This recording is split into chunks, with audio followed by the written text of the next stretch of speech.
Today I want to tell you about positive and negative space. Positive space are the things in front of a picture. Negative space is the stuff in back. And I'm going to show you really quick. So, if we have a picture, the positive space is our main guy here. He's in the front. He's the subject of our art. The negative space is this, everything else that's going on around him, showing him there. So you could show there's all of the negative space, all the stuff behind him. If we have just the positive space, it looks like that. So, if we're talking about positive and negative space, what I'm talking about is the stuff in the back and the stuff in the front. Positives in the front, negatives in the back. Two papers to create an object out of the negative space. We're going to be cutting and gluing the negative space, and it's going to end up looking like this. We're all going to make the same thing. Positive space here is this green shape, right? You probably recognize this shape. And then the negative space is the kind of sunset colors in the background here. It's kind of an optical trick, because if you're touching your paper, you can feel that we put these on top. Step 1. Cool colors. Alright, we're going to take one of our papers and we are going to cover it completely covered with cool colors. Cool colors are purple, blue, green. This half of the color wheel here.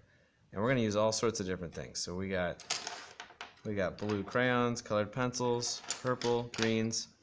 We're going to share our stuff today. Maybe I'll even use some markers in here.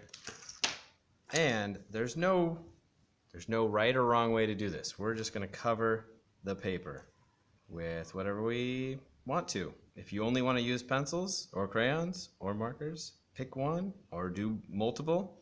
I recommend starting with something that is light, like pencil, because you can always go darker with these, but you can't go lighter. So I'm just gonna start. I don't have to do anything. We're not drawing anything specific. The goal is just to color with cool colors, because we're going to be using these, cutting them up later. So I'm just going to start scribbling. See where that leads me. Feeling like green looked good, so I just grabbed it and I just started. And I'm just going to kind of scribble all over. I'm not even being too careful about it, but I am working lightly to start with, because I can always add more green. I can't take it away. Maybe I want to use green. Maybe I want to make different patterns. I'm still sticking with green. I'm not starting into blue or purple yet, and there's no real reason for that. Just grabbing things. I'm just working here. Maybe let's try some blue. Maybe let's do some blue. Maybe I'll just make this corner blue. See what that feels like. And you can kind of go back and forth. Watch out for those edges. It's gonna be hard to get to those edges. Don't be afraid of the edges. Cover the whole paper. I'm gonna make this bluish. All right. Let's keep going. Let's see what markers can do here. Just grabbing a marker. Well, this one's kind of dying here, but it's kind of a nice blue. I kind of like that fadedness. Speaking of working light, that worked out nicely. That was a happy accident there. More blue on my green. Let's get another marker, see what happens. Let's start up here. Oh, another sad marker is going out, but I can still use it to cover nicely. That corner there is looking pretty good. So I've used blues, I've used greens. Maybe I should use a little purple. Purple is a cool color. We're working with cool colors, so let's make like a purple scribbly blob going through it. Ooh, the purple is a lot darker in value than the blue and the green, so I'm going to be careful with it because it really takes over when I put it down. And when you do this, maybe you have a plan. That's okay. Maybe you want to make some patterns. Remember that we are going to be cutting these papers, so don't get too attached. Don't get too upset about cutting it up, because whatever you do, this is we're making our own colored paper, basically. Think about it that way. This is an interesting blue. I'm gonna do more of this. I like that blue. Maybe I'll be more careful about my coloring and making some patterns here. So this is coming along very quickly. I think I'm liking what I'm doing here. Just more. You can have a pattern or just scribbles everywhere, making interesting textures. In the end, this is going to create texture and interesting stuff going on in our image, on our painting when we're done. I'm just grabbing this. Let's see what happens. Maybe I'll color this circle in. Coloring it in really quick. You don't have to work quick. You can work slow. We have the entire class to work on this, so keep adding to it. There's really no reason to stop until time's up. Even if you've covered the paper, find a new spot to color in. Find little white spots, or cover up this part, or add new colors, or pick a different material.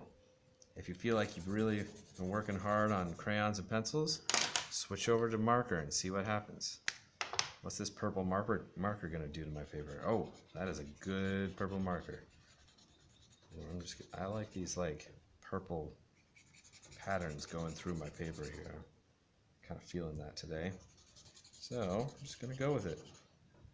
Just letting my hand and the materials kind of guide what this ends up looking like, because I don't really have a plan. Just kind of doing stuff. Let's add some more circles. I kind of liked those circles. Just letting the art materials lead me here a little bit. So we got some greens, we got some blues. I feel like I want more blue. The blue marker wasn't very good. So let's try some dark blue colored pencil. There we go. Maybe I'll start creating shapes that I'm coloring in here. Blend it into that green. Maybe this needs to be some blue on this side of the purple. Creating some interesting patterns with my colors here. Even though I'm only using cool colors, they're really blending together interestingly. Keep going. Keep going.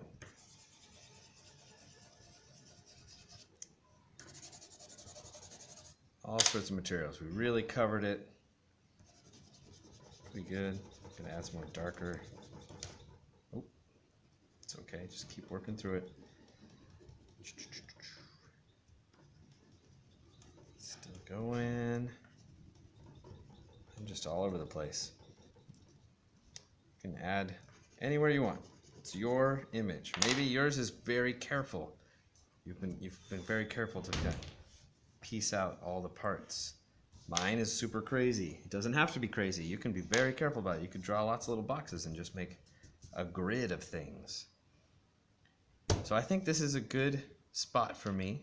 I feel like I've covered a lot, but I still see a lot of white spaces. So for the final step, and this is where we're going to be extra careful, is we've used markers, we've used colored pencils, we've used crayons. We're going to put them all back, put them away where they go, and then we're going to finish everything off. Once you do this last step, it's over. We're going to finish everything off with watercolor.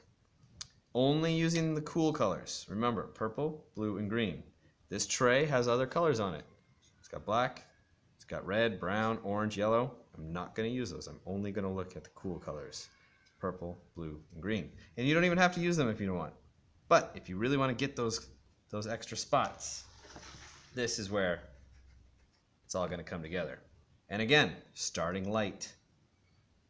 I feel like I want mine a little, you're going to pick kind of the main color. I think my main color here is green. I'm going to go with green. And as you're painting, you might notice some of the water doesn't want to go on top of some of your colors that you've done. And that is because they are in crayon.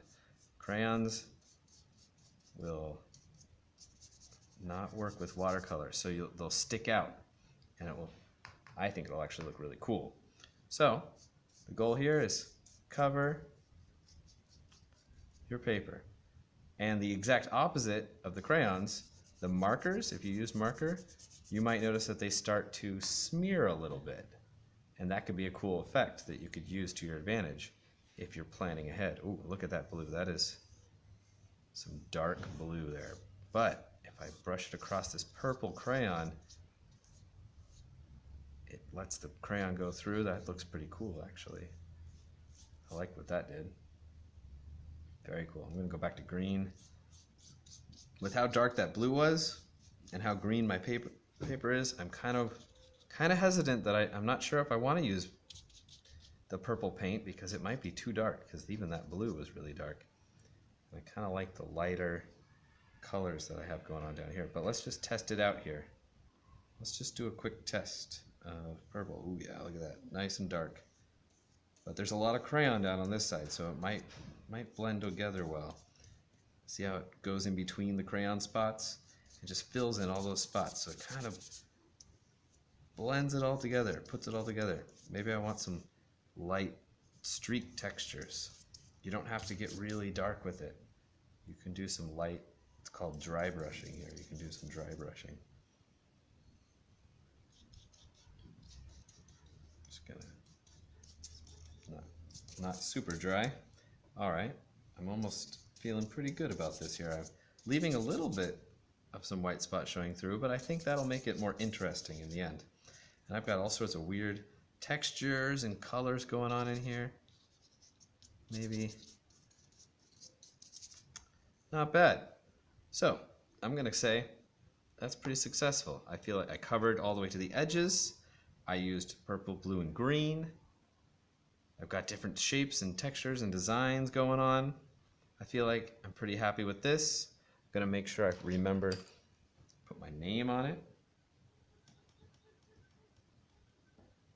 Don't forget that, because if we lose our paper, make sure you've got your name on it so we can find it. You guys will probably want to also put your classroom teacher's name, so if it gets lost in the room, we can put it back where it goes in your basket. So, since this is wet, I'm going to put it on the drying rack and move on to the next step for tomorrow. All right, cool colors.